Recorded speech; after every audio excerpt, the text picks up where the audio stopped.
Bonjour à toutes et à tous, c'est un plaisir de vous retrouver à bord du tram. Aujourd'hui on commence cette émission à Etterbeek et pour tout vous dire, pour le tournage de l'émission, je dois me rendre à la gare de Schaerbeek. Comment est-ce que je vais m'y rendre? Eh bien, comme beaucoup de Bruxellois, je prends le téléphone et je tombe sur une application bien connue, c'est Google Maps. Qu'est-ce qu'elle me prédit ici? 14 minutes en voiture, 24 minutes en transport en commun, 1h03 à pied, 18 minutes en trottinette ou alors encore à vélo. Google Maps, évidemment, c'est l'une des applications de mobilité les plus utilisées dans le monde, mais il y en a énormément dans les méandres d'Internet, il y en a des Belges aussi, et on va faire le focus aujourd'hui sur deux de ces applications, notamment Stoomlink, qui est partiellement bruxelloise et qui a le vent en poupe pour l'instant. A tout de suite à bord du tram.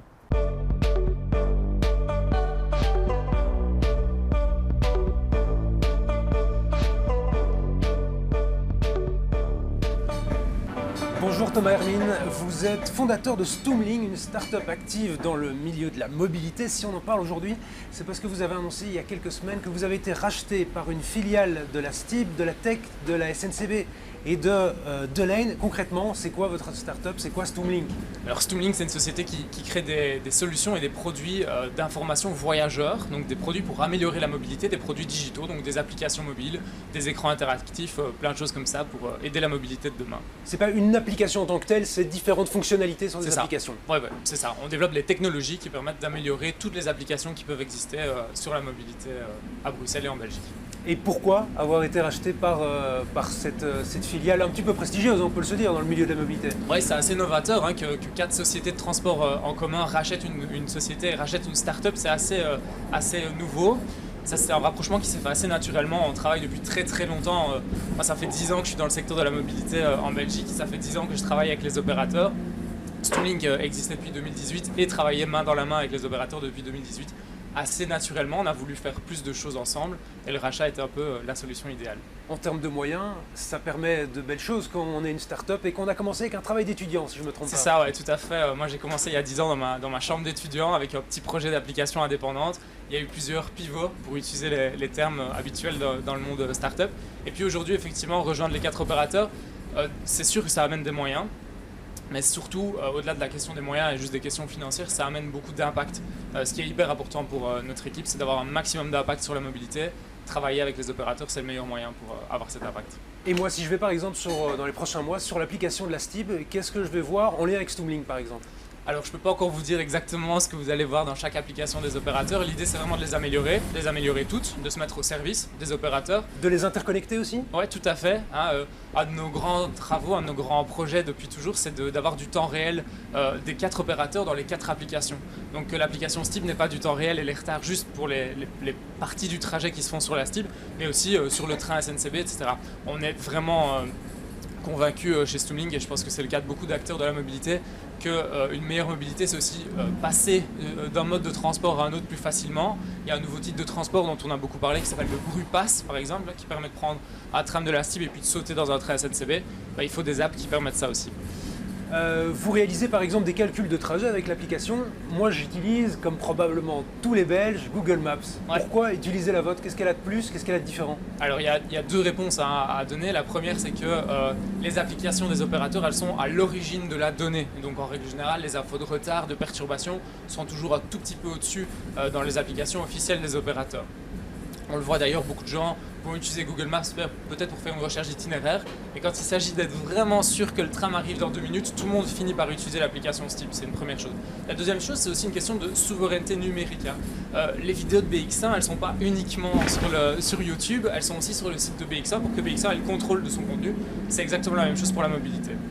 Vous me disiez aussi qu'il y a certaines données qui peuvent, en lien par exemple avec les partenariats de Google, avec DOT par exemple, pour ne pas la citer, ouais. Les trottinettes électriques. Il y a des questions qui se posent par rapport à ça.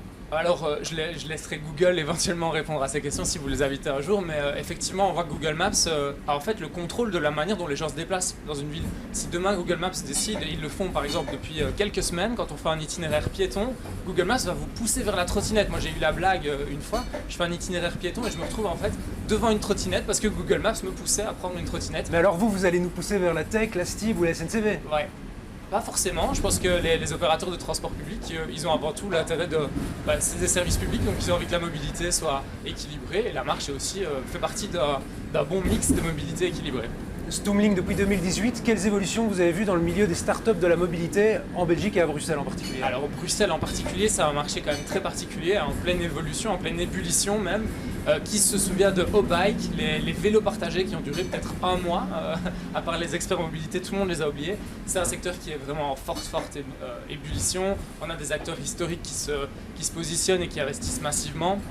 On a des acteurs publics qui se positionnent aussi, et puis énormément d'acteurs étrangers, américains beaucoup, qui débarquent sur notre marché. Donc c'est un marché très particulier. C'est un peu un laboratoire en quelque sorte C'est clairement un laboratoire. Bruxelles est une ville très intéressante en termes de mobilité, en termes de démographie aussi. Plus de 50% des Bruxellois n'ont pas de voiture, donc c'est un bon territoire pour essayer des nouvelles formes de mobilité. Et l'avenir, c'est quoi par exemple pour une app comme Stoomlink et pour les apps de mobilité en l'occurrence? Alors nous on pense que l'avenir c'est une mobilité durable où le transport public est vraiment la colonne dorsale. C'est la vision qu'on a défendue depuis toujours.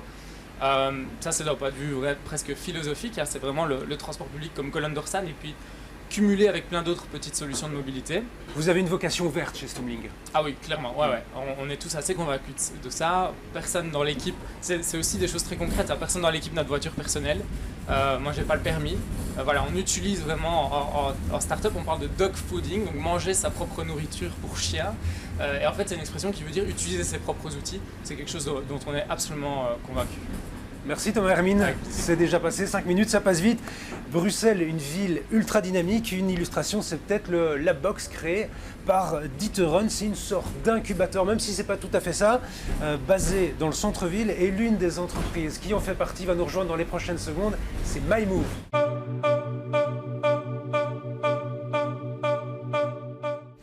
Guy-Louis Delevagne, bonjour. Vous êtes le CEO de MyMove, une application de mobilité.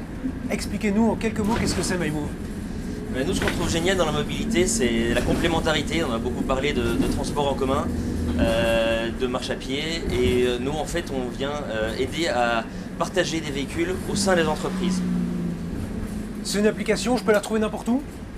C'est une application qui se trouve sur tous les stores. Et typiquement, nous, nos clients, ça va plutôt être des entreprises qui vont partager des véhicules en leur sein, donc parmi les employés, mais aussi mettre des voitures en location. Donc ça peut être un concessionnaire automobile qui a des voitures de remplacement et qui va les proposer la location le soir et les week-ends quand elles ne sont pas utilisées. C'est-à-dire ça permet de rationaliser en quelque sorte des voitures inutilisées en week-end? Une voiture de remplacement, elle est immatriculée, elle est assurée et souvent le week-end elle est sur un parking. Donc nous en fait ce qu'on va essayer de faire c'est éviter de produire des nouvelles voitures pour offrir d'autres solutions, mais plutôt d'utiliser ce qui est là actuellement. Ça fait sens d'un point de vue business, ça fait sens d'un point de vue logique.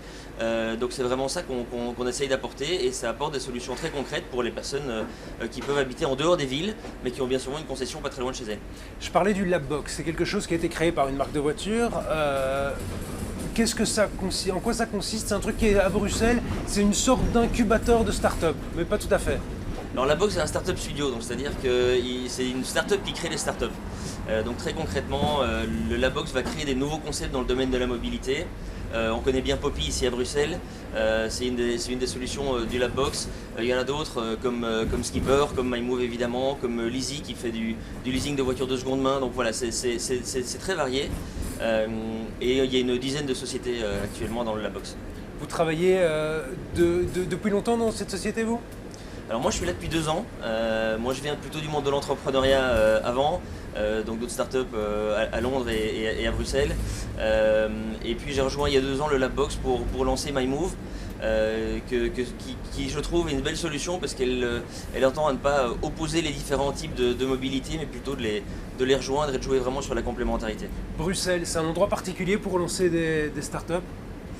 C'est un chouette endroit pour lancer des startups. Souvent on dit qu'une startup qui marche à Bruxelles, elle a tendance à bien marcher ailleurs aussi parce qu'il y a pas mal de complexité dans le domaine de la startup de manière générale. Pourquoi? Dans tous les acteurs qui sont là. Je veux dire par rapport à d'autres pays comme Londres ou comme les États-Unis où il y a beaucoup de capitaux, on est obligé d'être créatif, on est obligé de trouver des solutions pour être rapidement rentable et donc ça crée des sociétés qui sont très résilientes. Si je veux lancer une start-up en lien avec la mobilité, aujourd'hui, quel domaine pourrait m'apporter le maximum d'opportunités? Si vous le saviez, vous me le diriez peut-être pas. Alors ouais, c'est compliqué à répondre. J'avoue que je sèche. Est-ce qu'il y a d'autres startups, par exemple, avec lesquelles vous travaillez, qui ont des idées un petit peu révolutionnaires dans le Labbox ou ailleurs en Belgique? Oui, on travaille beaucoup avec d'autres boîtes du Labbox qui sont assez complémentaires avec ce qu'on fait. On a par exemple Skipper qui permet d'offrir une carte de paiement de façon à pouvoir avoir à la fois une flotte de véhicules au sein de l'entreprise via MyMove, mais aussi avoir une carte de paiement qu'on peut utiliser dans tous les autres modes de transport. Et il y a un coup à jouer en tant que Belge, on a de la chance, en tant que start-up, on est forcé d'être efficace. C'est ce que vous m'avez dit hier. Pourquoi on est forcé d'être efficace quand on est en Belgique? Ça rejoint un petit peu ce que vous disiez tout à l'heure? Oui, on est obligé d'être très créatif, de trouver des solutions innovantes. Et c'est ce qu'on essaye de faire au Labbox avec les 10 sociétés. En 10 ans, sur les dernières années depuis que vous êtes là, comment vous avez vu le marché évoluer? Vous êtes arrivé à un moment particulier, c'était juste avant la crise sanitaire. Vous avez dû vous réorienter quasi directement. Expliquez-nous un petit peu cet épisode. Alors nous, c'était un peu particulier parce que forcément, en été 2020, on propose de partager des véhicules au sein de l'entreprise et il n'y a personne qui est au bureau. Donc forcément, télétravail pour tout le monde, on se remet en question. Télétravail pour tout le monde, on se remet en question et c'est là qu'on a décidé d'ajouter cette couche supplémentaire à notre solution qui permet non seulement de partager des véhicules en interne, mais aussi de les mettre en location. Et typiquement, dans ce cas-là, nos clients, ça va être des sociétés de location de voitures, des sociétés de concessionnaires, comme on le disait. Et là, on va jouer un rôle qui est un rôle de front office digital à l'activité de location. Où là, on est amené à faire plus. C'est-à-dire qu'on va aussi vérifier la carte d'identité, le permis de conduire, collecter le paiement. Donc du coup, en termes de développement de produit, ça a été hyper intéressant aussi de vraiment développer le produit, de développer cette couche supplémentaire au-delà de ce qu'on faisait avant. Le Covid a été très positif en fait alors pour vous? Oui, parce qu'aujourd'hui, d'un point de vue entrepreneurial, on est bien d'accord. Parce que du coup, aujourd'hui, cette nouvelle verticale, ça représente 80% de notre croissance. Donc justement, on a toujours une base de clients solide dans les entreprises. Mais aujourd'hui, on voit vraiment que les mentalités changent, qu'on est sur une mentalité d'utilisation plutôt que de possession des moyens de transport. Et justement, on apporte une solution très concrète aux personnes qui ont des voitures par exemple, de les mettre en location et d'apporter ces nouvelles solutions de mobilité. Merci Guy-Louis. Donc si vous en avez le temps, l'envie, les moyens et surtout l'idée, voilà dans quoi vous lancez la mobilité. C'est un thème qui passionne à Bruxelles. C'est d'ailleurs pour ça qu'on sera là la semaine prochaine pour parler de mobilité, même heure, même tram.